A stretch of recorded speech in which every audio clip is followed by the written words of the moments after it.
Hey guys, how's everyone doing? Welcome back to the channel. If you're new here, welcome for the first time. I look a little messy because I just came from the gym. I stink a little bit too, but you didn't know that and you didn't need to know that, so on to the next part. So about a month, 2 months ago, something like that, I decided that, you know what, screw it. I'm going to build a motor, and not just any motor, I am going to build a 454 cubic inch turbocharged engine. For peanuts. And for you guys that for some reason don't understand what peanuts are, it basically means for as cheap as possible. So yeah, I guess this officially marks off the beginning of the budget big block series. Don't know what I'm gonna call it yet, but I'll figure it out. Keep in mind, this is not a tutorial. I am a person that barely knows how engines work, and I'm gonna be tearing apart one. Oh boy, this was a bad idea. So yeah, no, I'm basically gonna take you through the steps of my adventure, and if you're a mechanic and you see stuff I'm doing wrong, feel free to yell at me about it in the comments. Talk about how I'm an idiot, how the engine's gonna blow up, all that stuff. It's a lot of fun to read. Just remember to like, comment, subscribe, and we're good. I also have a Discord and a Patreon listed down below. Discord's a lot of fun. It gets really weird, not gonna lie.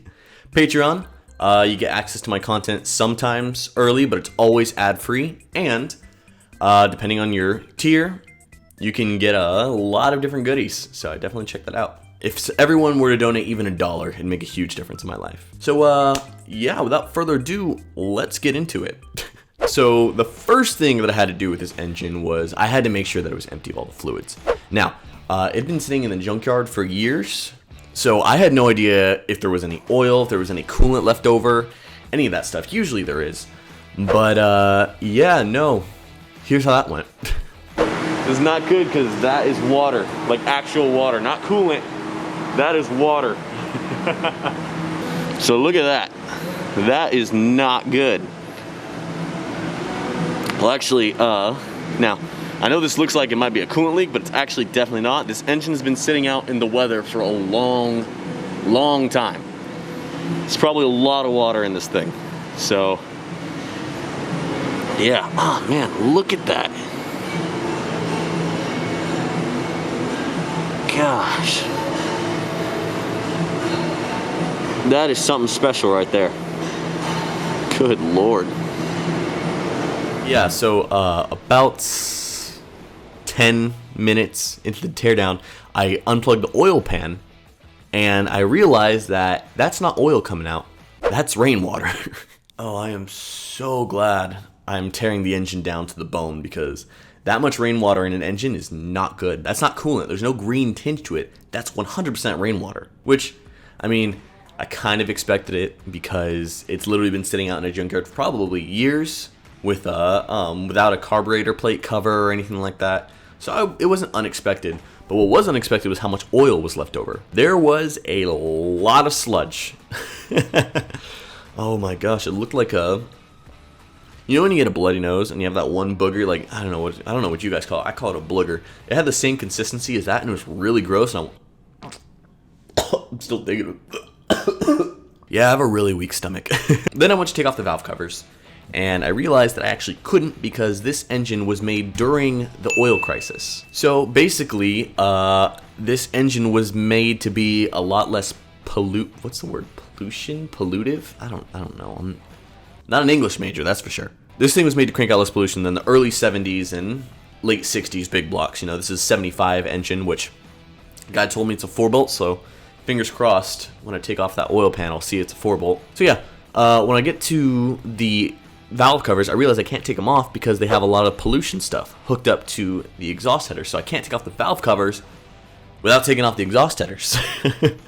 Which, if you ask me, is really bad design for anyone working on those cars, but it is what it is. It is what it is. It is what it is. So yeah, I ended up taking off the exhaust manifold, and I got quite the surprise. No! God, please, no! Yeah, no, there's a lot of rust in that one exhaust port, which... That's not good. After seeing that, I was kind of curious as to how much rust was in the engine, so I decided to grab a blower and attach it to an air tool, which, you know, I'm in a air paint shop, so that kind of stuff is everywhere. It was a slow day, so I got to be able to just go crazy with the blower. So yeah, I attached the blower and I put it into the intake manifold.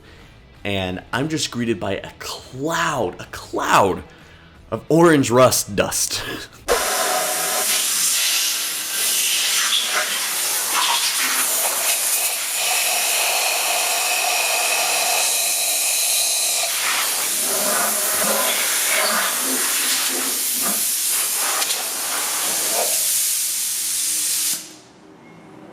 That was a lot of dust. You guys didn't even see the worst part of it. The only reason I started recording this, I didn't think there was going to be that much rust.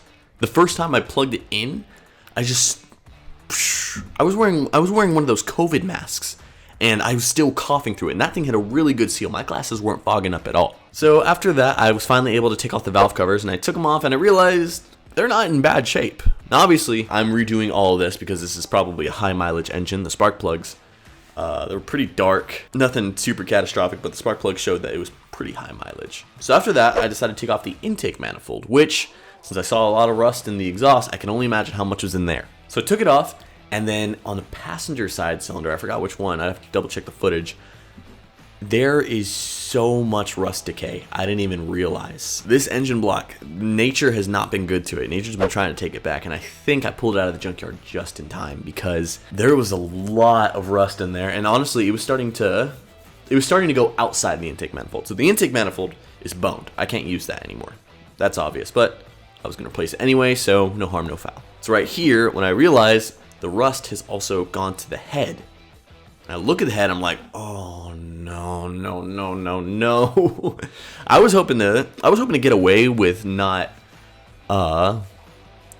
taking this to the machine shop, but it looks like that's probably not gonna be an option. So I decided, for the first time, I'm gonna do something that I didn't know how to do. It was time to take off the heads for the first time, which I haven't even done on my engine.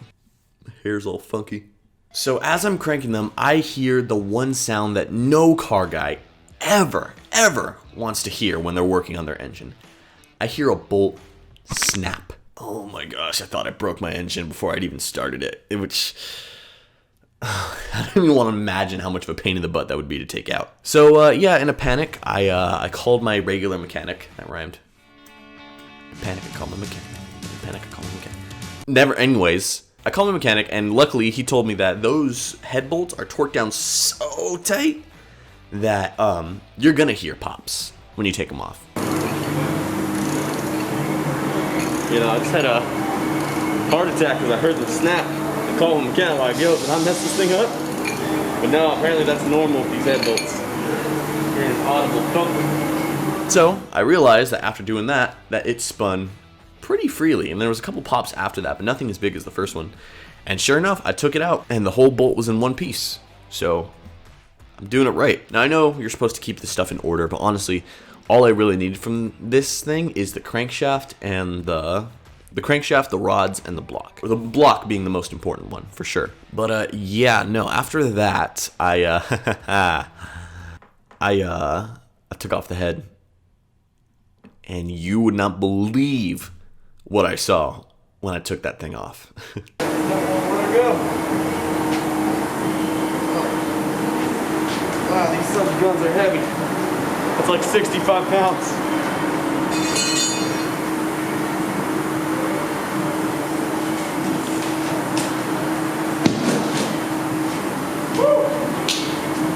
All right, off with their heads.